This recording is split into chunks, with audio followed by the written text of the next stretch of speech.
So now we're going to start section 4.2, which is just an overview of photosynthesis. I'm so sorry that that popped on the screen like that.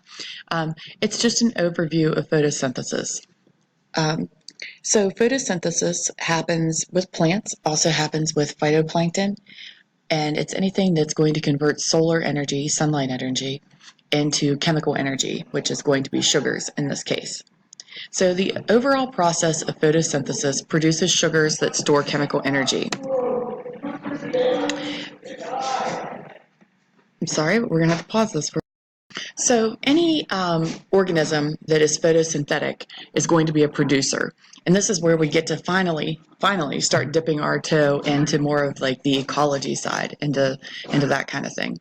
So producers are always going to be at the beginning of the food chain. They are the point at which solar energy becomes chemical energy. So photosynthetic organisms are going to be producers, and producers are always the beginning of our food chain, or food web, or however you want to describe that process. Producers are going to make their own source of chemical energy, and they're going to do that through this process called photosynthesis. So plants use photosynthesis, and therefore they are producers. Photosynthesis is going to capture energy from the sun to make sugar. So it's going to, again, it's going to convert solar energy into chemical energy, and that chemical energy is going to be in the form of sugar. So this picture here, which I find an odd choice since it's dying, but this picture is showing us a ear of extremely ripe corn, and the corn stalk itself here and the leaves from the corn stalk are able to do this process. They're producers because they have chloroplasts to help to do this function, to do this photosynthesis function. So chlorophyll is a molecule that's going to absorb light energy. So it's a molecule that is going to absorb light energy. I apologize if those keep popping on the screen. I have to figure out how to turn that off. So this picture is a little bit odd, I think, so let's look at it from the bottom up. So we have a drawing here of a leaf, and then what it's showing you is that inside the leaf there would be these individual plant cells.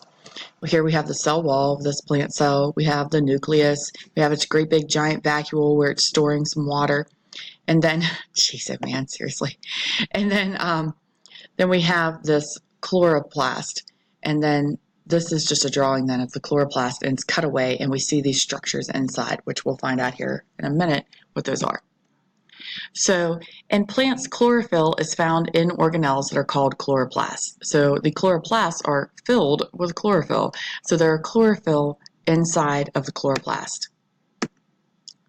So photosynthesis is going to take place in two different parts of the chloroplast. There are the grana, which are also called the thylakoid, and there are the stroma. Okay, so the thylakoids are up here. I think they kind of, this is a stack of thylakoid making up the grana. Okay, so each of these individual little rings is a thylakoid, and then this whole structure is the grana, right? And then the stroma is this fluid. This little foggy thing here is supposed to represent fluid, and this is fluid outside of the thylakoids. Okay, so we have this photosynthesis. This is a rough video. I am really sorry. First we had my emails back on the screen, and now we have the bell ringing, so I apologize for that. Just to go over this one more time so you understand what the structures are that you're looking at. This entire thing is a chloroplast. These individual little rings are each a thylakoid. The entire unit is grana, and then the fluid that is inside is stroma. Okay? All right. So light-dependent reactions are going to capture energy from the sunlight. So makes sense, light-dependent, they're capturing sunlight energy. This process is going to take place inside of those thylakoids. So those were the things that look like individual rings that were stacked on top of each other. So it's going to take place inside of the thylakoid. Water and sunlight are going to be needed in order for this process to happen. So that makes sense. You've seen plenty of plants in your life, I'm sure, and you know in order for those to live, they need some amount of water and some amount of sunlight. The chlorophyll, which is inside of the chloroplast. Okay, so the chlorophyll is going to absorb energy. So the chlorophyll is going to absorb the solar energy. The energy is then transferred, the energy is transferred along the thylakoid membrane, then to the light-independent reactions. So we started with a light-dependent reaction, so it needed light, and now this energy is going to be transferred along through those thylakoid membranes to an area where light-independent reactions are going to occur. At this point, oxygen is released, which is why you should go hug a tree and tell it thank you, because you get to breathe. All right, and this is just a very small picture of what is happening there. There's a better one in your book. If you want to go to the online version of your book, it would be much more clear. This isn't really that great of a picture, but it is showing how the energy enters into the chloroplast through the sunlight energy. You do get to see that stack of thylakoids and the grana here. You see the sugars that are happening, but let's take a better look at this once we're in class. Don't worry too much over that drawing right now. Okay, so light independent, first we talked about dependent reactions that needed it. Light independent reactions are going to make sugars, and this takes place inside of the stroma, and that was that fluid area that was outside of the thylakoids. So this is going to take place in the stroma. If you do pull up your online book, the stroma, or this picture in general, is on page 98, and the stroma is located towards the bottom of the drawing there. So it's going to take place in the stroma, and it needs carbon dioxide from the atmosphere. So in order for this process to happen, carbon dioxide has to be entered into the equation. This is going to use energy to build sugar in a cycle of chemical reactions. So it's going to use energy to build up sugars, which are the plant's food, or the producer's food, and it's going to do this in a cycle of chemical energy. So this is actually the bottom part of that picture that I just mentioned on page 98.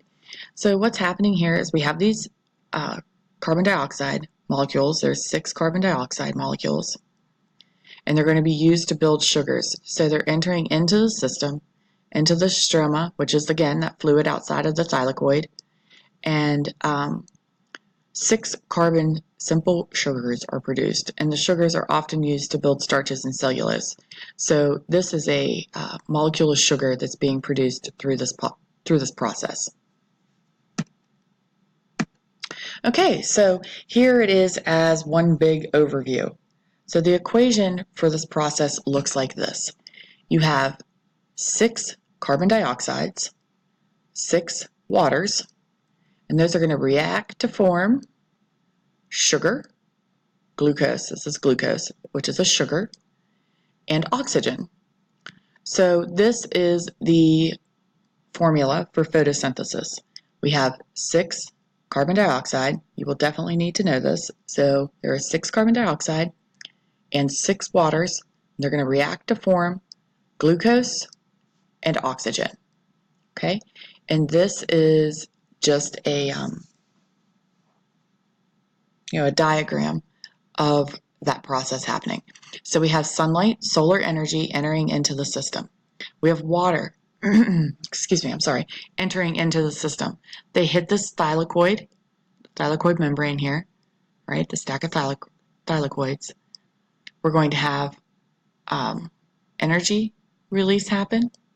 We're going to have oxygen that occurs. We also have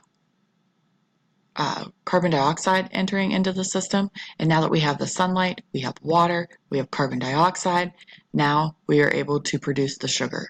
Okay, so this is just a different way to say this formula. Here we have the 6 carbon dioxides right here that we have here, 6 waters like we have here. We have the sunlight entering in. These 3 things have now entered into the chloroplast. As a result of that, there's some energy that is put into the system, and that results in the glucose molecule being able to be produced. Okay, so anytime you see this C6H12O6, that's going to be a sugar, right? All right, and that takes us to the end of 4.2.